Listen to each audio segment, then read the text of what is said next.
Hello, hello, my beauties and bees, and welcome to CryptoCorner tonight. Where you're watching it is not, but where we're watching live from the Hive this Saturday morning is the day after St. Patrick's Day. And every March, I like to revisit the fairies and see how they're holding up. Well, it'll always be something new, but it's going to be a revisit of some the same concepts, of course. Today, I managed to get 2 out of 3 of the segments to be completely fairy related. So, kudos on both. Obviously, Cryptic Corner is always going to have fairy content available. I actually had a multiple choice options of which type of fairy content I wanted to cover on Cryptic Corner today. I had to choose between 3 different fairy related topics. So there will be more fairies to come. Obviously, I'm going to save some of these fairy topics for next March as well. But, you know, I don't only restrict it to that season, and some fairies are related to other seasons as well, including the infamous Kate Shee, which is the Scottish and Irish, the cat spirit. And I will do want to talk about them. I think that might wait till October, though. But that's some fairy stuff we got going on. There's obviously different fairies associated with each season. There's seasonal fairies that we can dig into and try to parse the lore and the reality. Because despite what you might see in the mainstream, there are a lot of people who still believe in fairies or have pagan practices that are fairy driven, and we'll see that later on here in the show as well over in Creation Watch. So if you're watching this on Cryptic Corner, I believe that will be, and I'm going to get it wrong because my schedule's all over the place, but that will be released like the week after. So next Wednesday, tune in for that on Creation Watch if you're interested in more of the fairy topic like this.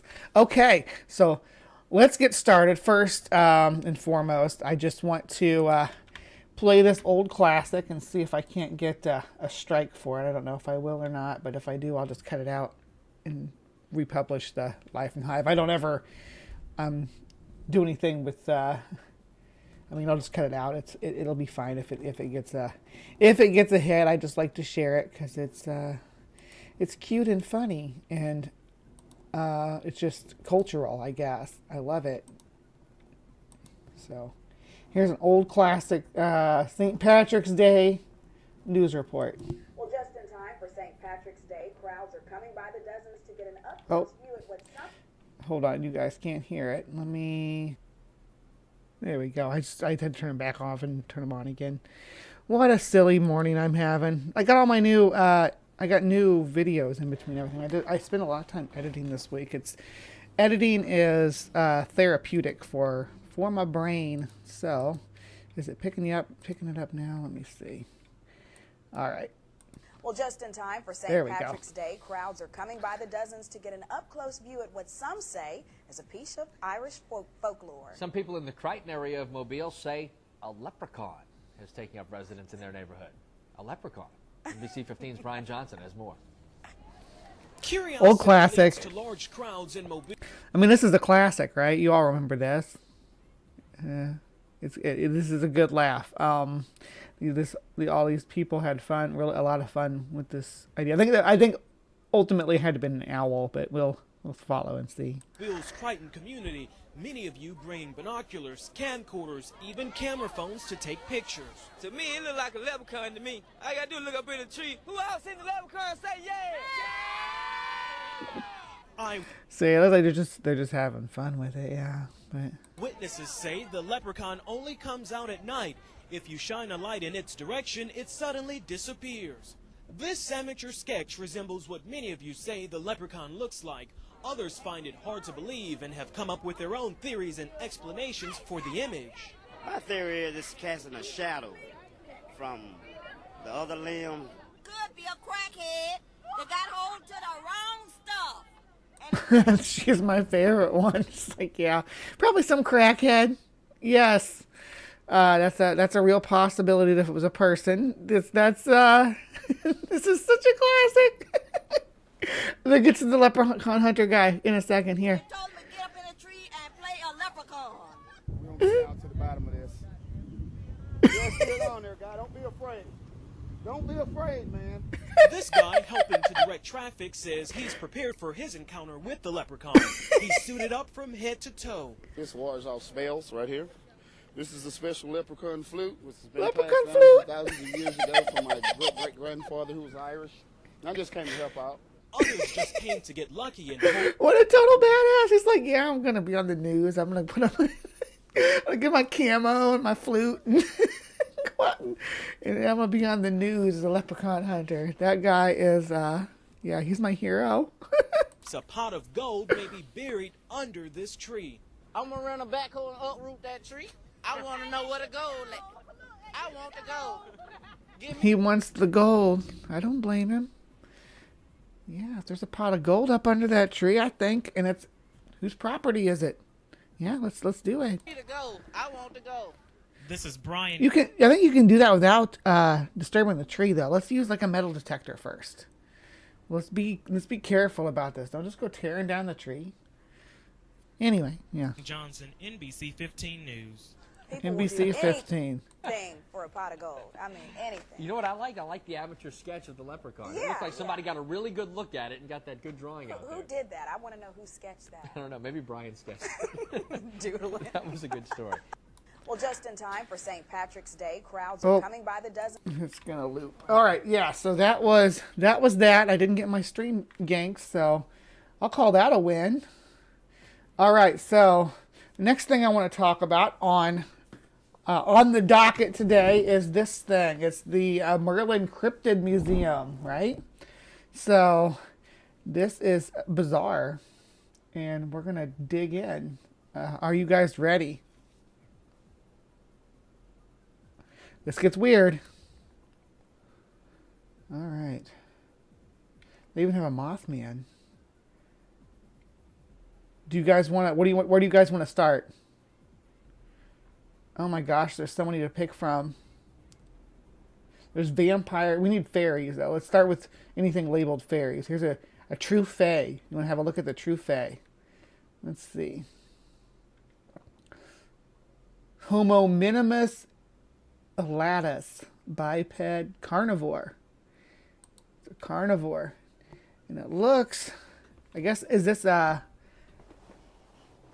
British people? What is this coin? Please, British people. I see what looks like evidence of taxidermy, of course. Not to be unexpected. So, for those of you who don't know, those of you who don't know, I am a insect taxidermist. That's one of the things that I do and that I enjoy. So, looking at these, I'm not I'm by no means an expert. I am an amateur, but I shop the shops and I know the tools and equipment. I know the adhesives that are used. So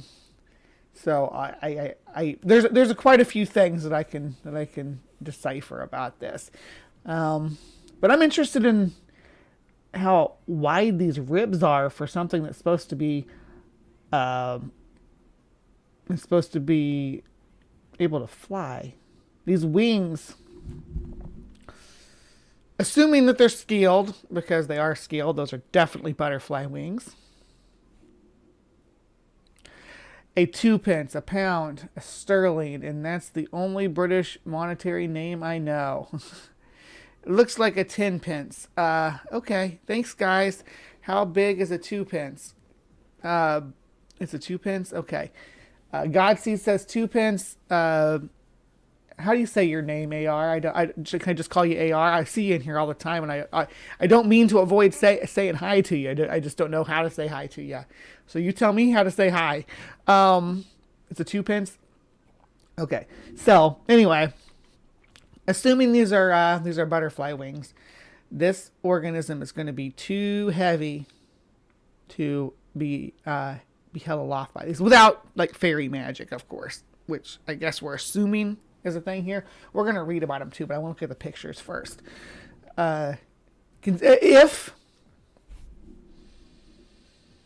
If this is bone, that's an if. I'm assuming, speculating, that some of these might be bird bones. Like the thigh bone looks very avian to me.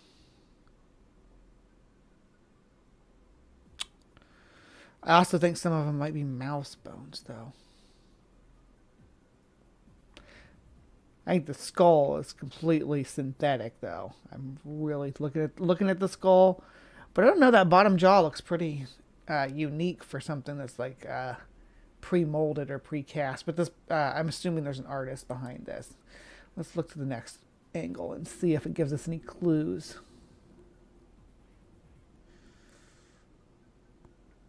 So, yeah,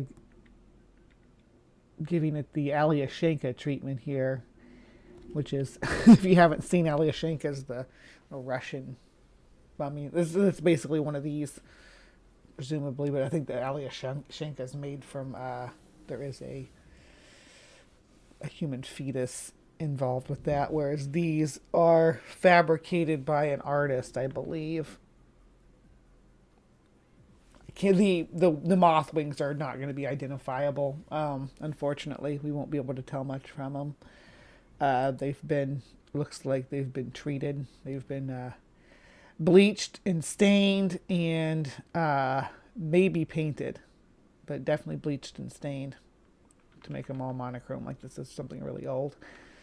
We don't get a very good look at the skull in any of these angles that I've seen so far.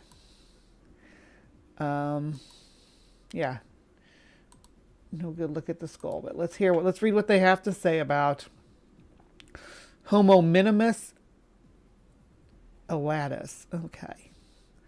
Oh, there's some more pictures down here. Good. We'll look at those in a second. And it does have a close look at the skull. This looks like a different specimen though. And then we go back to our list. Okay, but let's read about it. It's only a little short section here. The common fairy or true fae form hives in woodland areas. Fairy construction is based on a saliva secretion mixed with leaf litter. Whoa. And form larval oval structures with a funnel opening at the base. These can be found within rotting trees and subterranean cavities. Some fairy species form mounds similar to ants. Fairies are a caste society, with the lowest being gatherers, followed by slightly larger individuals who act as guardians of the nest. They, like almost all species of fae, are matriarchal. Fairies share... They keep saying fairy, and I in the U.S. the plural of fairy is fairies. I know in the U.K. the plural of fairy is fairy. Fairies share a Fairies share a genetic lineage with homunculi in regards to pheromone glands, which are used as a form of a basic communication. In the Middle Ages, this was harvested by humans as it was found to have psychotropic effects when consumed. This is the origins of the fairy dust mythology. So they put a whole ecology here. What they're giving them is it's almost like a, very hymenopteron-like ecology, which is neat. Like they're kind of like ground bees, I guess. But homunculi is something that we've talked about before on the show, right? Homunculi are not just a fairy. They're made from like injected semen into an egg and buried it under the dung pile, right? We've done that. We covered that. Injecting your seed. I remember that being quite the talking point. Let's see here. The artist puts his name on it, and that's funny because he's going to claim that these are found, not created. So,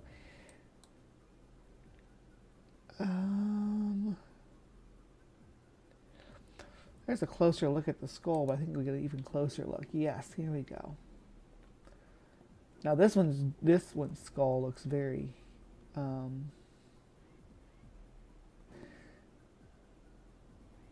very human-like.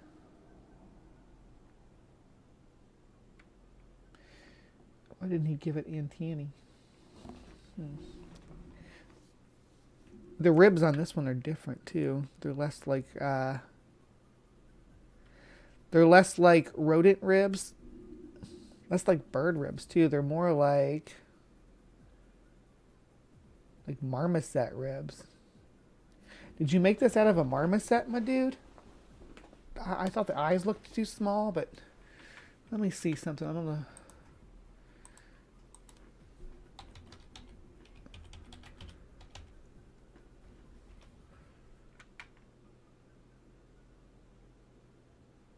No, the eyes are too small. Nope. False alarm. I was... The ribs are what threw me, but even looking at the ribs of a marmoset now, I don't think that the ribs match. Okay. Anyway. And yeah, these are just more butterfly wings, and you can see here where they're fused, which is the same fusion they're using for all the joints. This mucky brown material to make it look like they're mummified. Yeah, I like that they have a Mothman. I'll look at that in a second, but let's look at the categories for a second. So first we have, the vampire stuff. Homo vampirus. We got Mothman, borrowers, and the life cycle of the fairies. Okay, and then you have Draco Magnus, which I guess is a dragon. Cool. Vampire anatomical research case. An infectee. Guess that's like a lycanthropy thing. Look at that. Guess that's a werewolf, huh? We got complete Draco Altus skeleton, which looks like maybe they started with a bone clone of a theropod. And added bat wings and stuff to it. Really cool. Ichthyosapien fish people. Is that a mermaid I see? Eldritch Study Bureau.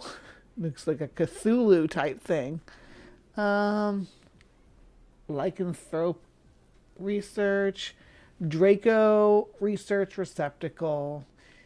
Infant dragon. Symbiotic hominids. Is that like a vampire too? Memento mori. Preserved infant lycanthrope. So there's a baby werewolf. Aw. Forest child. Wyvern.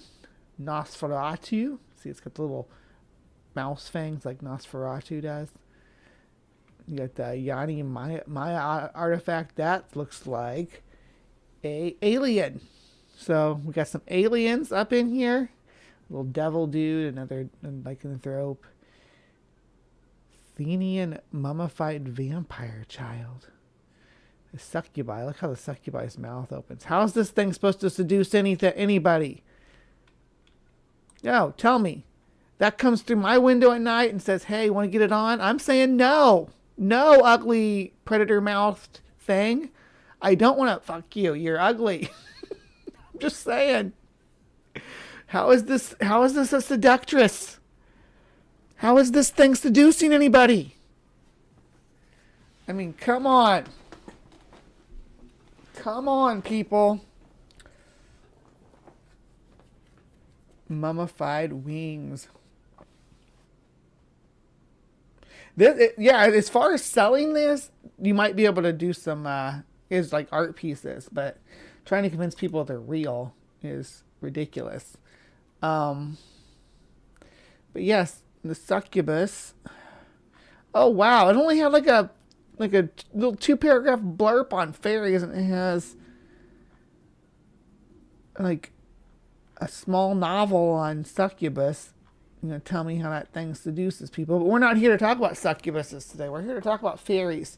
So I just wanted to see, pulling that up, how that thing was supposed to seduce anybody at all. Who is going to be like, oh, I want to get me some of that,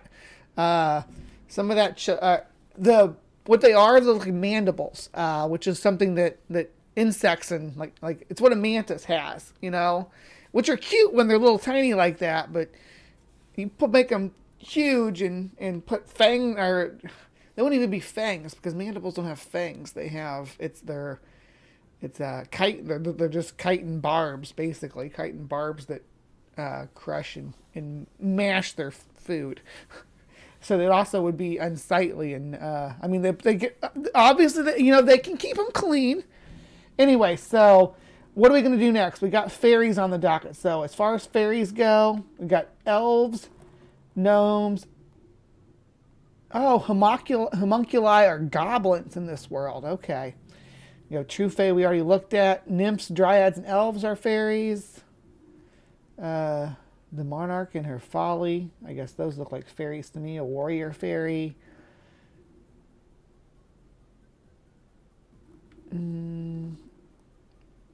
Flintlock crucifix. Hell yeah.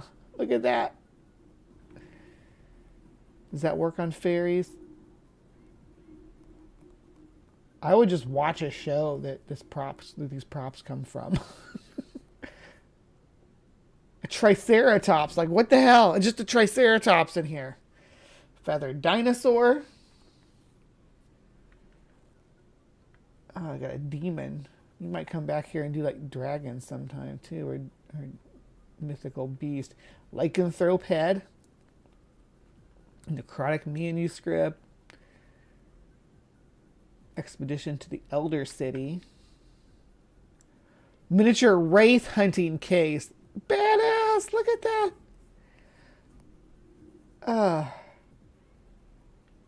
What is Wonderland? Alright, let's go back up and start with gnomes, because we looked at the little winged fairies. There's a tooth fairy on here too, so gotta hit that bitch up. There we go. Here we are. Okay.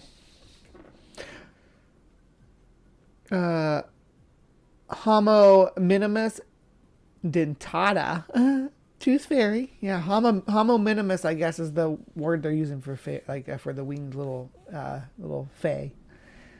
This one's kind of freaky looking. It's got little mantis arms. Look at that. Mantis arms. I can't lick enough toads to make me think this crap is real. I wish they would have put wings on the Triceratops. Yeah, we'll look at that in just a second. Let me just, I don't want to read all this though. Let me just see what it says. There are two distinct species of Homo minimus or fairy, which although share a classification, Homo minimus means human mimic. Oh, Homo mimus. I guess I don't know why I was saying minimus. It's Homo mimus, like like human mime. Okay. Evolved from entirely different species. One is a form of insect with a chitinous exoskeleton armor. The other is a form of mammal, complete with endoskeleton and traits which have bizarrely similar yet miniature anatomical similarities that of humans and other apes. What the actual... No, that's not how this works. This would be convergent evolution. They wouldn't be in the same genus. They would not be together under... Alex. Alex is his name. Alex, we need to talk about this. I need to help you with your taxonomy. So, is there a way to contact you? Because they wouldn't even be... one would be an arthropod and one would be a mammal. So they would not be in the same genus. And you can't give both genuses that same name. You can't name them both Homo minimus. If one's an arthropod, or Homo mimus, I'm sorry. Yeah, you could change one of them to Homo minimus, though. That's what I would do if I were you. I would change the name of... Let me reclassify some of this stuff for you. That's what I'll spend the rest of the show doing. So, if... Let's say we decided to name that this was something we decided to name before the true fairy. So this is the original, right? This is the OG. So this one can be Homo mimus. What was the follow-up name? Elatus. I'm not sure. And this should be this shouldn't have a capital A on it either if we're classifying organisms. It says it's a carnivore. Does that mean it's in carnivora? Or is it a hominid? And if it's a hominid, where do the wings... Because it doesn't seem like it's a hominid. To me, it seems like it is a... That it is... I mean, the wings are what throw me. There's more of them with wings, though. So let's see how they're classifying these ones. Here's another one, arthropodus. Homo mimus arthropodus, horse fairy. Bipedal arthropod carnivore. Okay.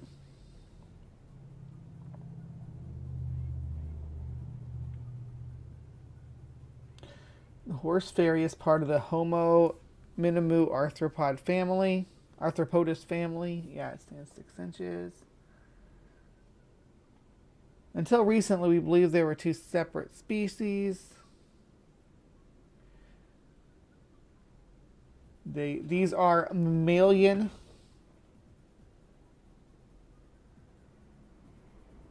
Yeah. So it says, listen to this sentence. Until recently, we believed there were 2 separate species of what is broadly known as fairy. Tiny winged bipedal creatures that fall under broad genus Homo mimu or human mimic. These are mammalian Homo mimus or Homo mimus arthropodus, an insect-like creature, which includes Homo minimus dentata or tooth fairies. It cannot include those. These 2 species show no known genetic similarities beyond their status or their stature and aesthetic. So then they cannot both be Homo mimus. I keep wanting to say Homo minimus because they're small. Homo minimus would work if it weren't for the wings. If I was naming these species, if I was given the choice, I would name this this genus Terra Homo, which would mean winged human. So the genus would be Homo Terra, and then the fairies would be called Homo Terra minimus. Is how I would name them. Just my opinion. This one might not be though. The regular ones would be. This one's a little bit bigger, so this one's like a Barbie doll size. So looking at it, if I were going to name it, looks like this one might have been made with frog parts. Looking at the arms and stuff. Yeah, I think this might be a frog reconstruction, except for the face, of course. Yeah.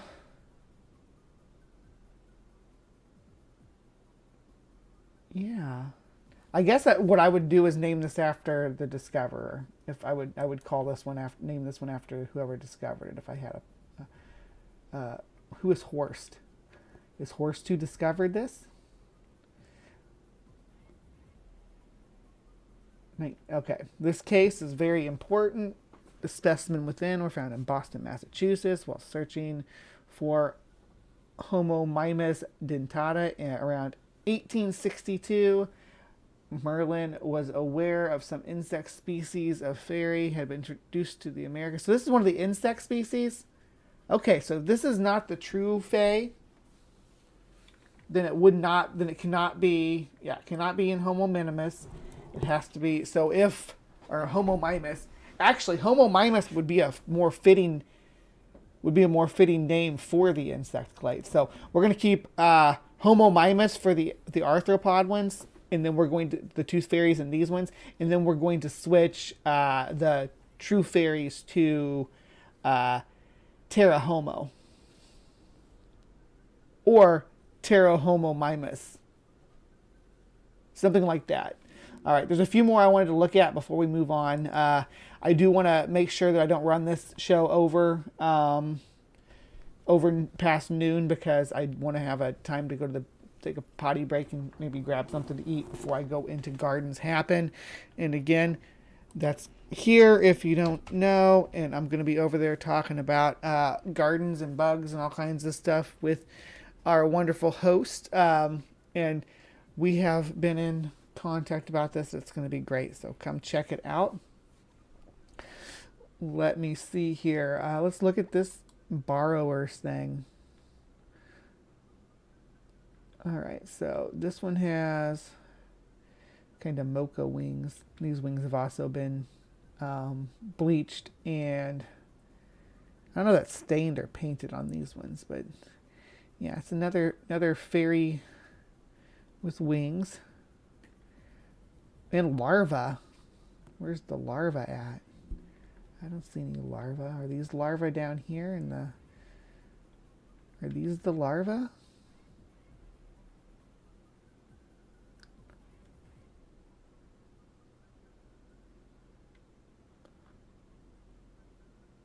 Larva non-vulcurus is a species of wingless Homo mimus, which share much of the anatomical traits of their winged relatives. So this would be, so these ones have no wings.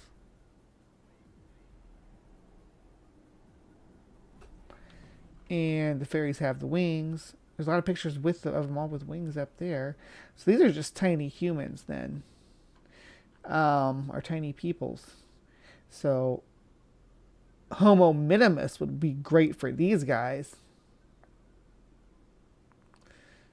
Would they be an offshoot that lost their wings? Or a... Let's see, does it say they lost their wings down here? Borrowers. Okay.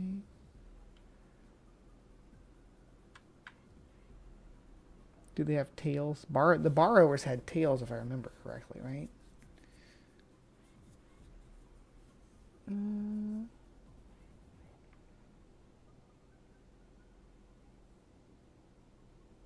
The prospect of caste systems within fairy hives fascinated him, and he wished to find examples in their own country.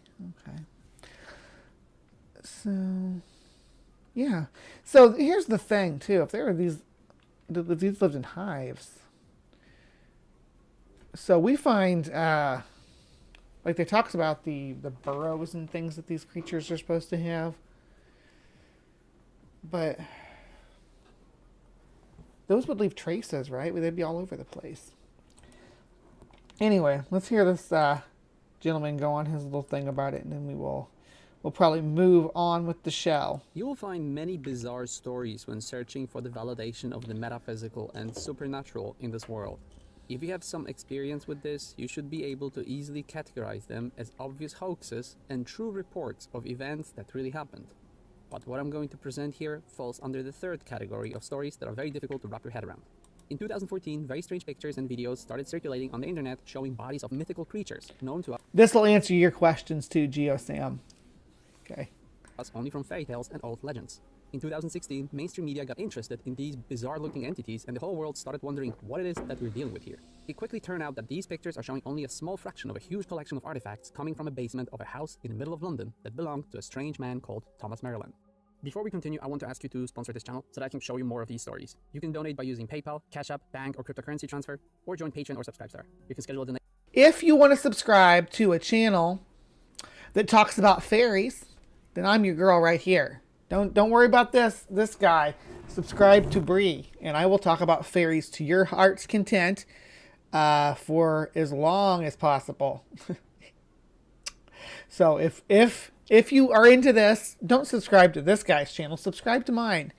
And yeah, well, these are discovered in Hyrule. Need more mic nerdy? Yeah, it's the fairies trying to stop me. They're all clicking stuff in here, trying to stop me from revealing their secrets. Nation fun to chat with me or buy merchandise. All links in the video description. As always, your help is needed and much appreciated. Thank you. The story goes that Thomas was born in 1782 and was an introverted professor and later a lord who spent most of his life in the basement of a London house without having much contact with anyone. He became famous for collecting specimens of unknown animal and humanoid species not known to earthly science. Even though he wasn't leaving his house, it was assumed that he must have traveled extensively to find these artifacts. Although not a part of any scientific community, he was respected and highly regarded by the biggest names of his times. Eventually, he started showing his collection to the world, and the exposition was considered to be so shocking that he was accused of practicing dark magic and eventually fell out of favor with the scientific world.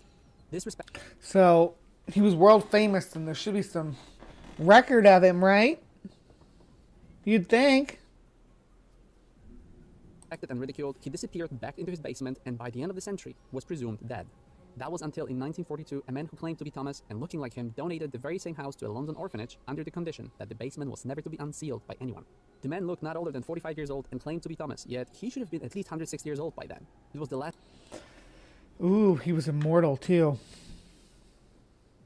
Time fairies are raiding the Hive. In the 1960s, the orphanage shut down and the history of Thomas was forgotten. In 2006, when the building's foundations were inspected before planned demolition... This world famous guy who discovered all these new species of hominids, yeah, he just was forgotten. Just forgotten, you know. Primatologists weren't interested in his exhibits. There was no further research. None of his discoveries were given to museums.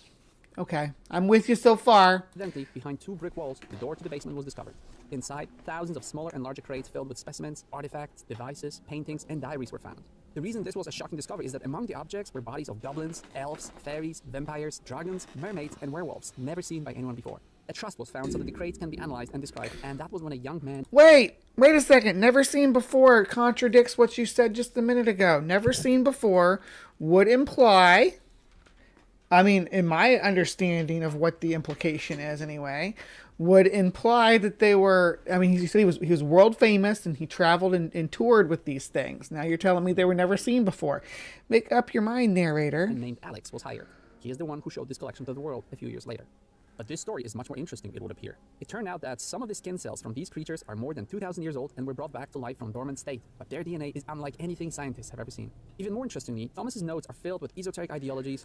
I like this guy right here. It looks like the... Oh, you can't see it because of the... Hold on. Just a second. Drop this down to show you this. This guy right here looks like Blade from Puppet Master. That's all. That's all I wanted to say.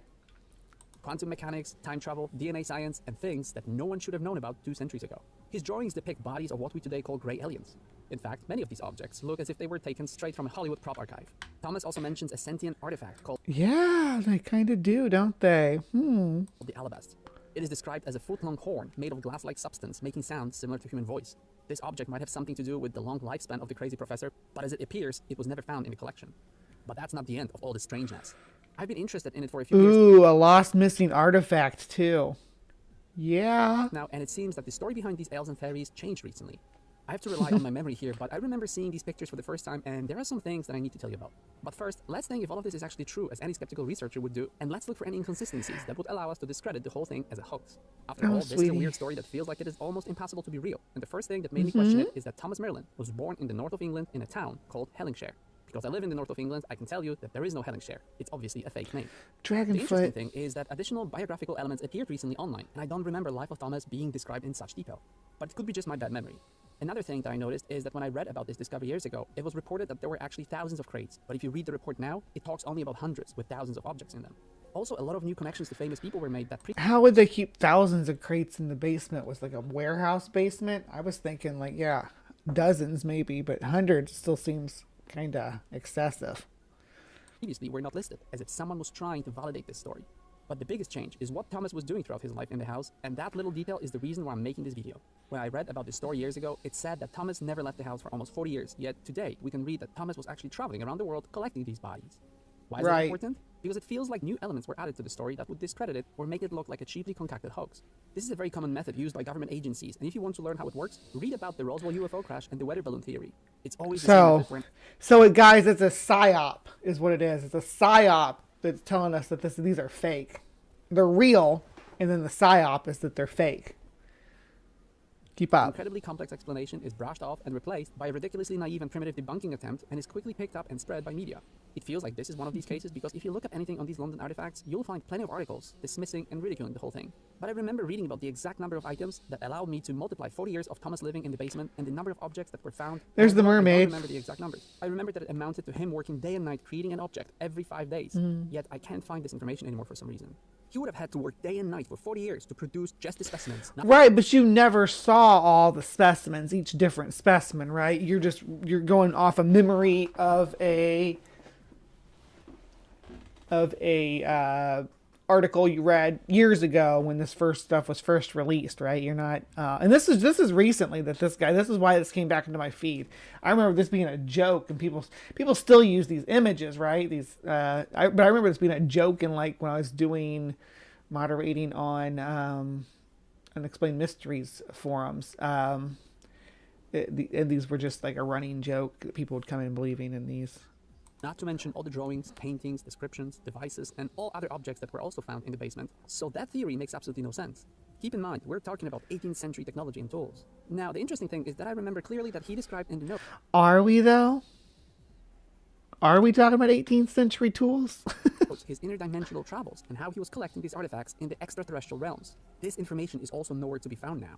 The main argument against this being a true story is that Alex, apparently an artist, created all these artifacts himself. But that doesn't explain how a 20-something kid is not only an artist, but also a sculptor, biologist, painter, designer, engineer, taxidermist. The person who did this is not a biologist, and I just proved that because they did not classify their organisms correctly by any sort of biological classification system. They openly admitted that they were putting arthropods and a group of arthropods and a group of mammals in the same genus. No, this person does not know biology by any stretch of the imagination. I give them an A for effort, but I could really help them make this more realistic if they'd let me reclassify their organisms for them.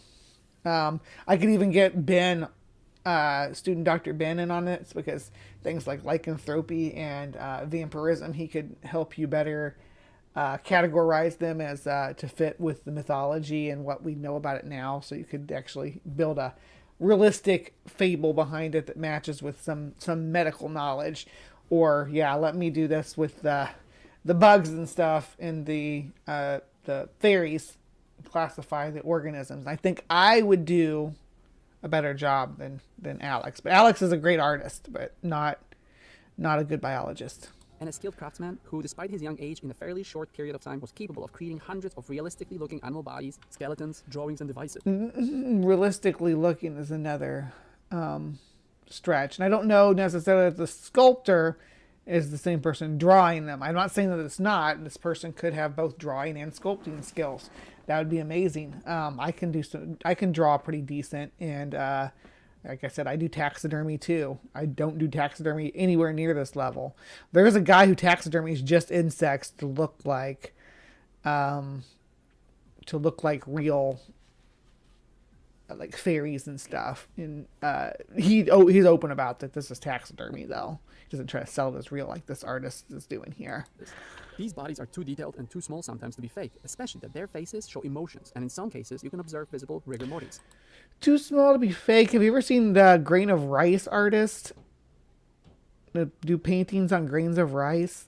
No, it's not too small. A stage in which limbs of the corpse stiffen under the influence of chemical changes in the muscles. Very difficult, if not impossible, to reproduce artificially.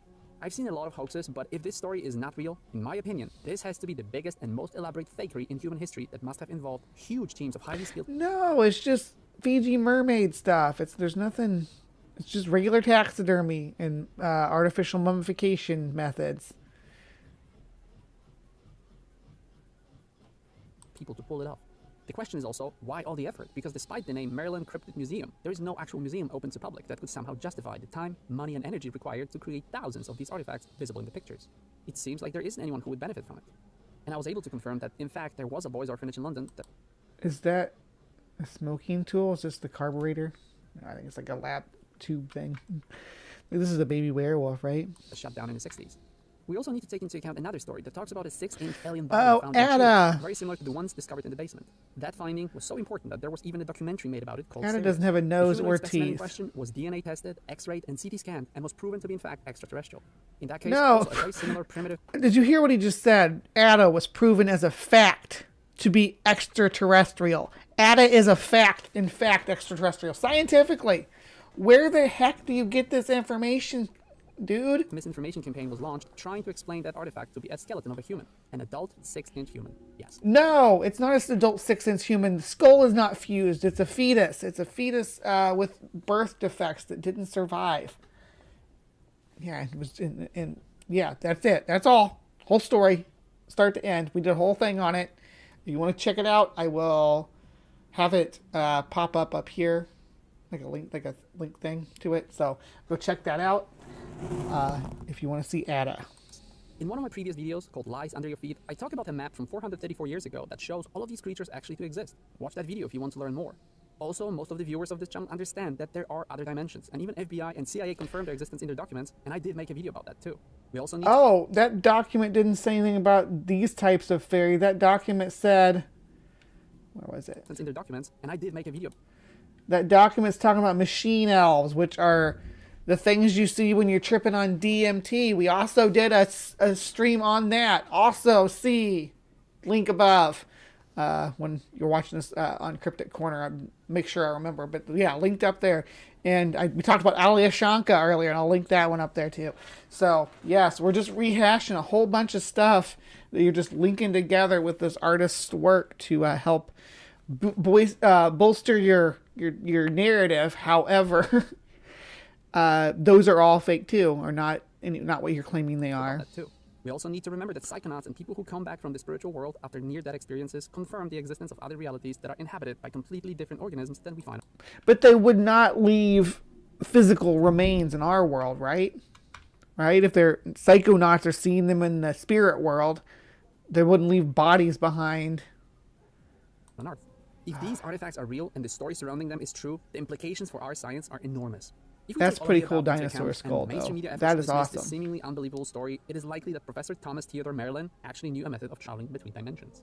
If you would like to have a look at all of the pictures yourself... Or that he's not a real person. That's probably the more likely. Go to the website alexcf.com and see for yourself what they contain.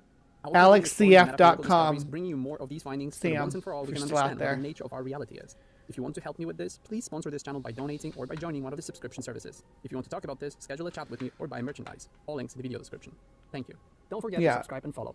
Like this video. Subscribe and follow me, not... He's talking about my channel, not his channel, but his channel is 434.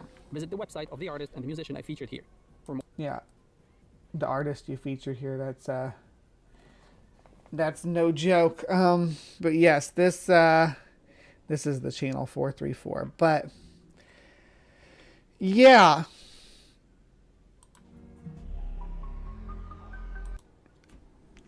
So that was our Cryptic Corner Fairy show today, talking about some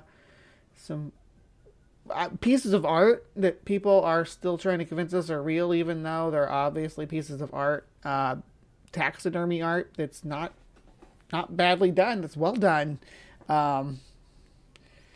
Yeah, he's a crypto bro. Yep, he wants to sell you some Dogecoin and all that good stuff. So that was Cryptic Corner. Thank you so much for joining us tonight. We will be back tomorrow morning live from the Hive for all of you watching this. And please tune in for that. And then on Monday, we'll bring you some more Hive Science. And Wednesday, you get some Creation Watch coming at you. Also, should be more fairy stuff, I believe. And then Friday, we wrap all the way back around to more Cryptic Corner for you. Thank you so much for joining in and sticking with us. And please remember to be kind, take care, and we'll see you next time. Now, we all want to know when we're going to die. There is a man who lives here, Jim Sweeney by name, who owns this land, and he is convinced that when that tree falls, he will have less than 1 week to live. Well, it's a fairy tree. There's an old tradition, do you see, that there was mass said under it. The time, I suppose, in the penal times.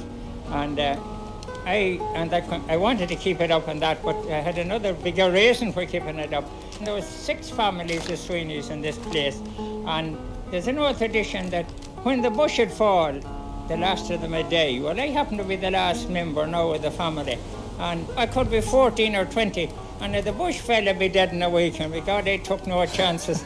And so I'm propping it up, and every storm that comes, I do go out and taking the wires, and I'm afraid of my life, and I just want to get another few years out of the bush. It's beginning to get chuck as well as myself, you see. And Donagh Dolan was telling me, and he freckened me more, he was down in Kerry, and this old man came in, and he says, "Are you Mr. Donagh Dolan?" And indeed I am, Mrs.